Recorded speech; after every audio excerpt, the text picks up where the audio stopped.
leadership.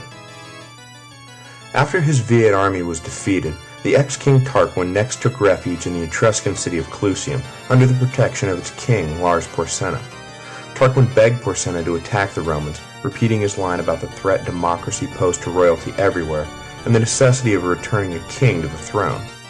Porsena, like the Viates, no doubt took this argument under advisement, but when he agreed to make war with the Romans, he did so ultimately. What happened next? Either Porsena invaded and was successfully repulsed, or he invaded and captured the city. The former is alleged by Roman folktales, the latter is supported by modern historical analysis. According to the legendary tradition, Porsena, in defense of his fellow Etruscan king Tarquin, marched south and was met by the Roman forces at the Tiber. The Romans, seeing the size of the Etruscan army, fled back across the river, leaving the bridge, and therefore the city, unguarded. A single Roman soldier named Horatius, realizing he could not prevent the army's flight, ordered men to set fire to the bridge in order to prevent the Etruscans from crossing and sacking the city. To buy time, he stood alone on the far side of the bridge and challenged the whole of Porsena's army to combat.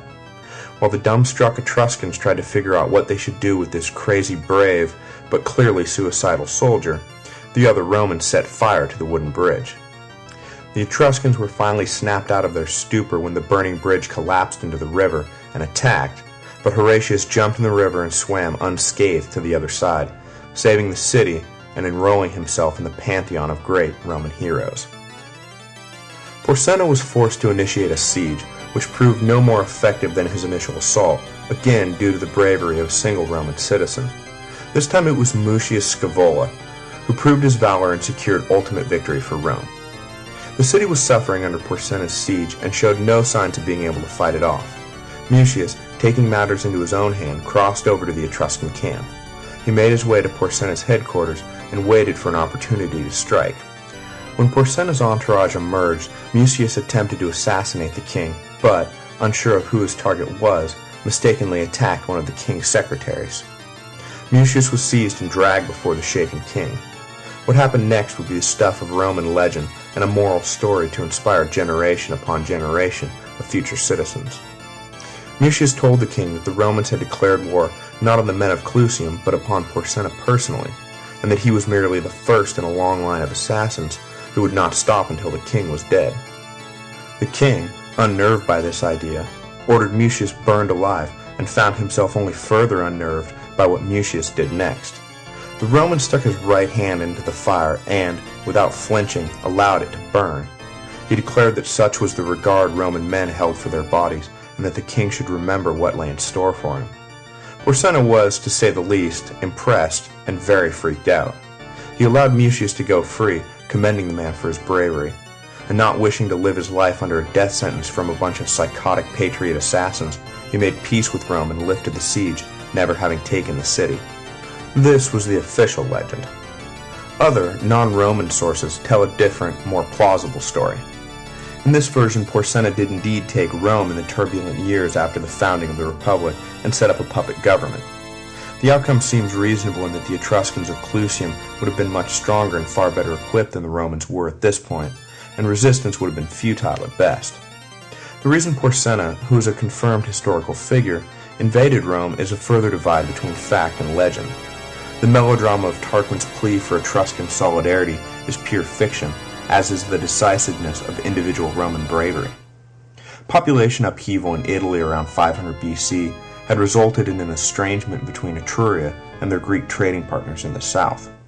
Specifically, Etruscan trade routes were disrupted by the Volscians, a central Italian hill tribe who settled the plains between Etruria and Magna Graecia south of Rome.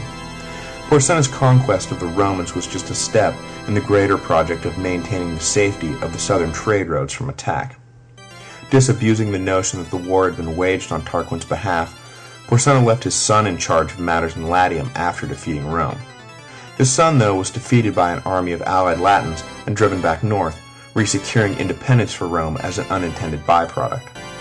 The Latin communities emerged strong from the encounter, and Rome humbled, setting up a major confrontation for control of central Italy that would ultimately see Rome re-emerge as the dominant force in Latium for another 150 years. The Latins had chafed under Roman rule during the reign of the Tarquins, and took the opportunity presented by Rome's weakened position to attempt a redrawing of the political landscape.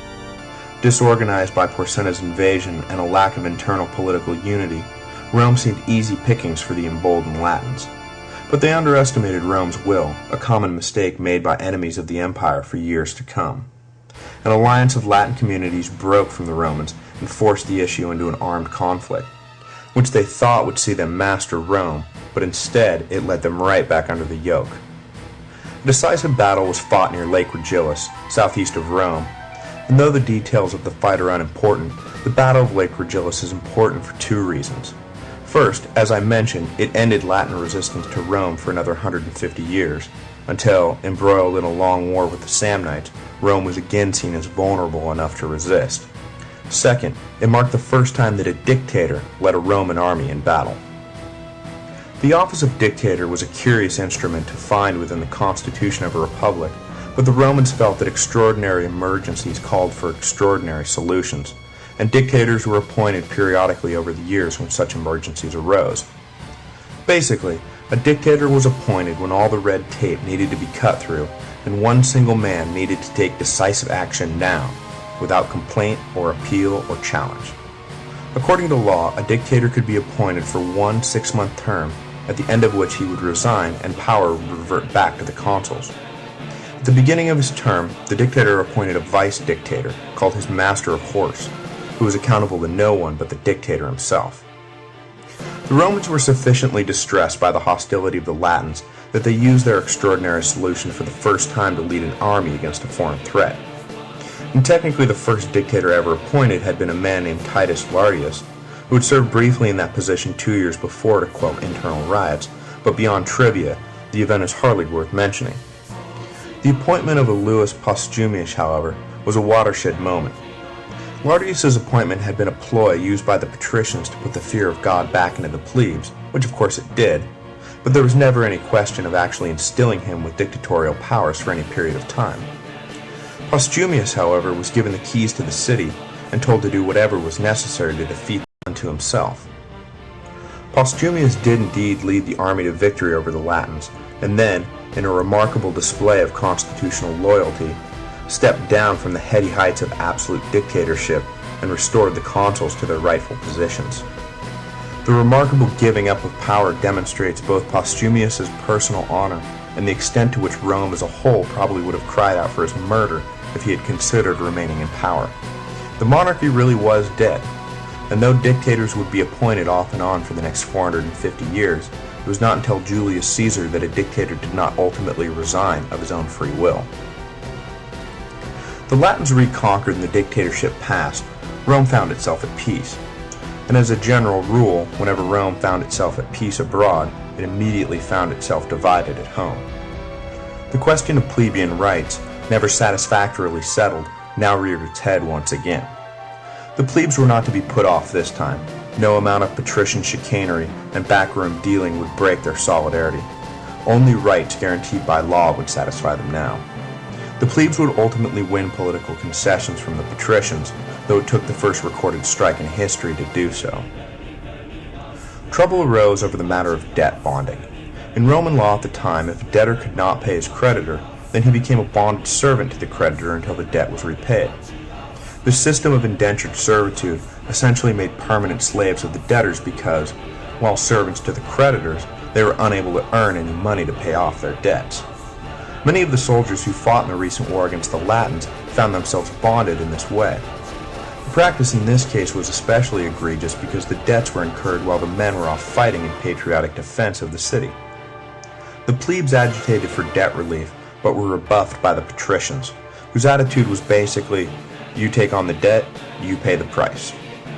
Offended by this high-handed treatment, the plebes were on the verge of full-blown revolt when the city suddenly found itself under attack from all sides. The Sabines, Volscians, and Aquians all began making forays into Roman territory, and the Senate called for armies to be raised. The plebes sensed an opportunity, and when the consuls began calling names for enlistment, not one of them made a move. The Senate was basically beside itself at this mass act of treason and immediately appointed a dictator to smash the resistance. But in an amazing display of moderation and wisdom, they appointed the brother of Publius Publicola, Manlius Valerius, whom the plebes loved, to the office.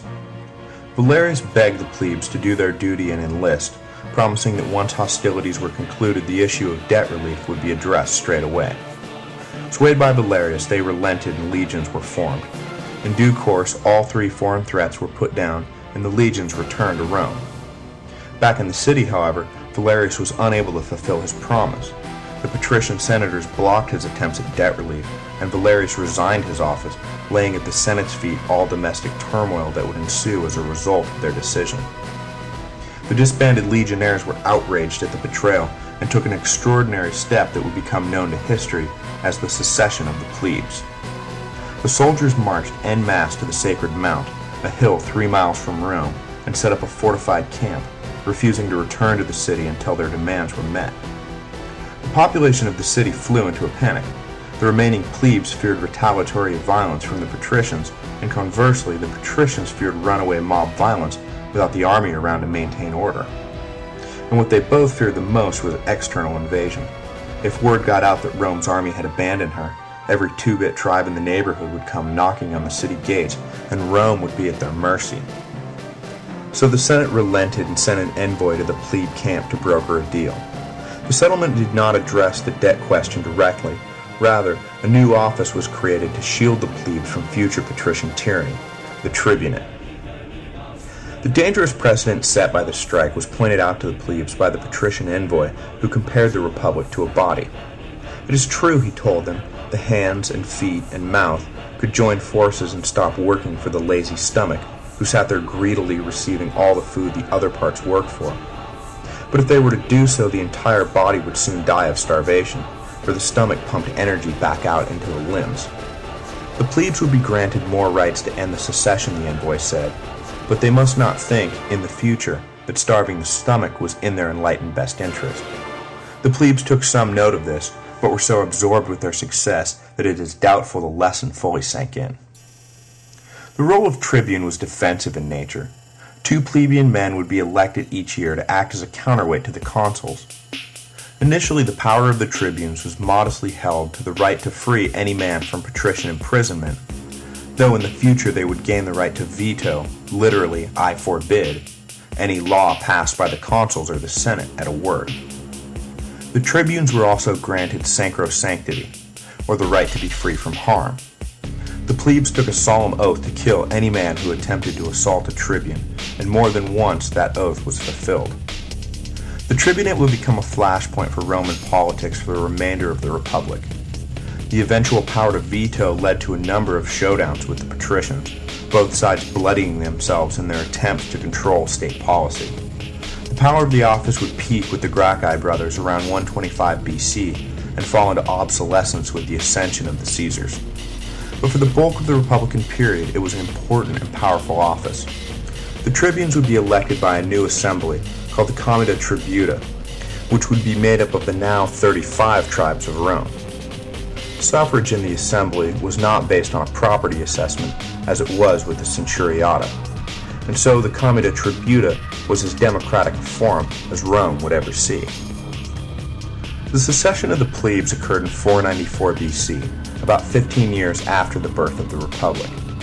Though domestic combustion and foreign invasion were constant threats, the Republic had passed through its infancy and emerged as an adolescent power ready for fresh challenges. Any threat posed by the ex-king Tarquin was gone, and monarchy was now firmly in the rearview mirror.